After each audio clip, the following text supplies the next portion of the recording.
Hello children, hope you all learned the previous concepts that we saw in the last video. Today we'll be learning about post-fertilization structure and events. It is the series of events that occur in plants after fertilization. So what is fertilization? The fusion of the male and the female gamete producing a new offspring, where the diploid zygote develops into an embryo which forms the future plants.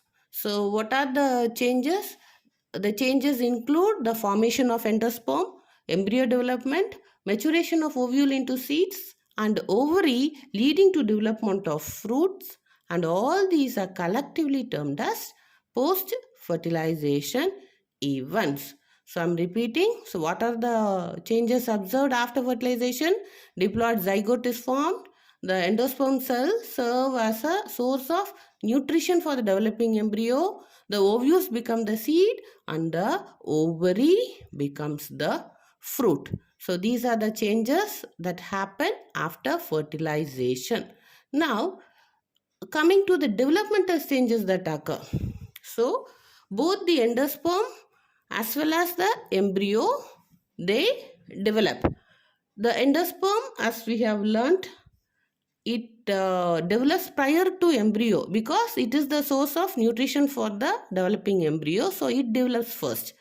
So, soon after fertilization, the primary endosperm nucleus, which is abbreviated as PEN, that divides repeatedly and forms a triploid endosperm tissue, a group of cells with similar structure and function. We call it to be a tissue, isn't it? So, the primary endosperm nucleus undergoes repeated divisions and forms a endosperm tissue which is triploid, and the embryo undergoes a number of mitotic divisions to form a multicellular embryo.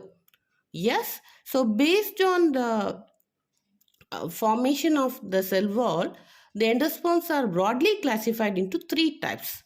Let us see what they are.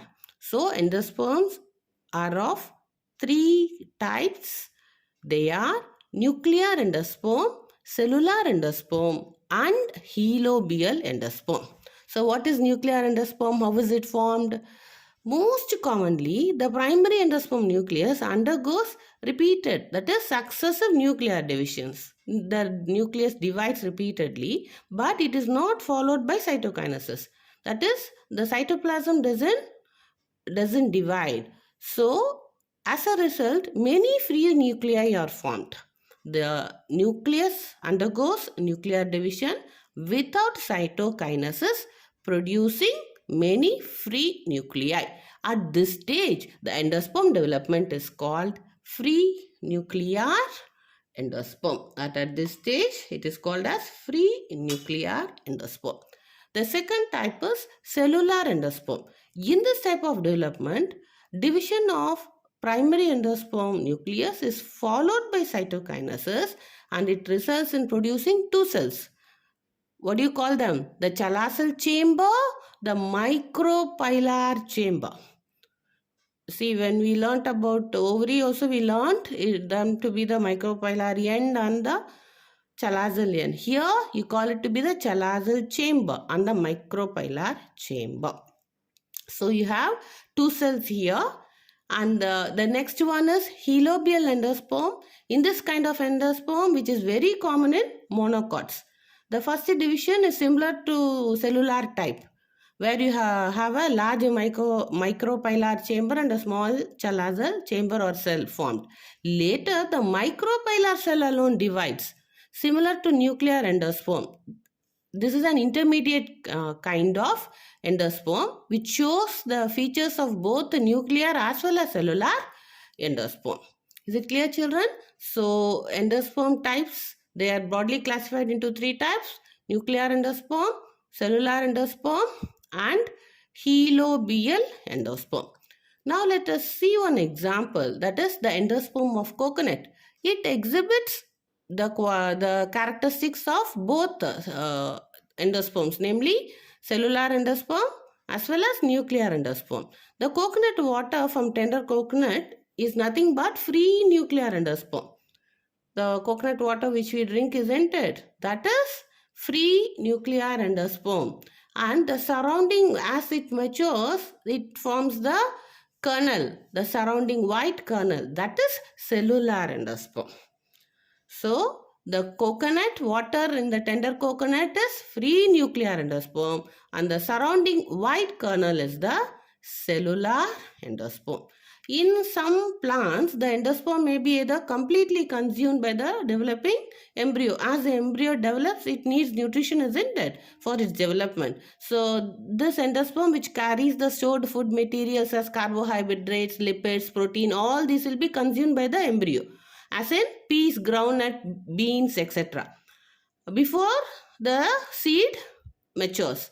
Or in some plants, it may persist in the mature seed and will be used during seed germination, as in coconut and castor.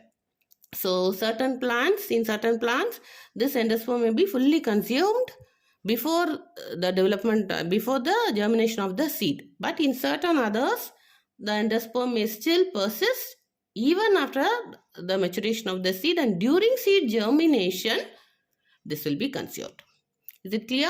So thus the ovary becomes the fruit, the ovules become the seed, the outer and inner integuments of the ovule become the seed coat, and the petals, sepals and other floral parts wither off. This is endosperm of coconut, where you can see the outer hard seed coat, the central cavity. You can find a small embryo, and this is the endosperm. Liquid, that is tender coconut, the water which we consume, the sweet water, isn't it? That is also the same endosperm, but it is free nuclear endosperm. And here this is the white kernel is cellular endosperm. See, there's one other image of showing coconut sprout, which we commonly call, this is commonly called to be the flower of the coconut. Actually, this is not the flower. This is the, what is this? This is the embryo, which forms the new seedling. Yes. So with this, we have learnt about different kinds of endosperm. The next topic what we are going to learn is about embryo. Embryogeny or embryogenesis refers to the process of formation and development of an embryo. So embryo develops at the micropylar end of the embryo sac, where the zygote is situated. So during embryogenesis, the embryo development can be classified into different stages. The first one is the formation of the zygote, which is the first cell after fertilization. It elongates and divides into two unequal cells. At this stage, you call the zygote to be a proembryo. This develops into a proembryo. These are the initial stages of embryonic development. Then the next stage is the globular stage. See, the tissues undergo repeated divisions. The cells undergo repeated divisions. And in the next stage, it appears to be globular or spherical in shape. As the apical cells divide, forming a ring layer of roots and stems. Again, as it divides further, you call this stage to be a heart-shaped stage, where the first leaves, what are the first leaves? That are the cotyledons. They begin to form. So dicots generally have two cotyledons, which give rise to a embryo of heart-shaped appearance as they form. So at this stage, you call the embryo to be heart-shaped embryo. The next stage is torpedo shape, where the cotyledons grow and elongate and take the shape of a cylinder. They are cylindrical in appearance with a round base, and at this stage you call it to be a torpedo stage. And the final stage is maturation, where the seed loses water and enters the dormant stage.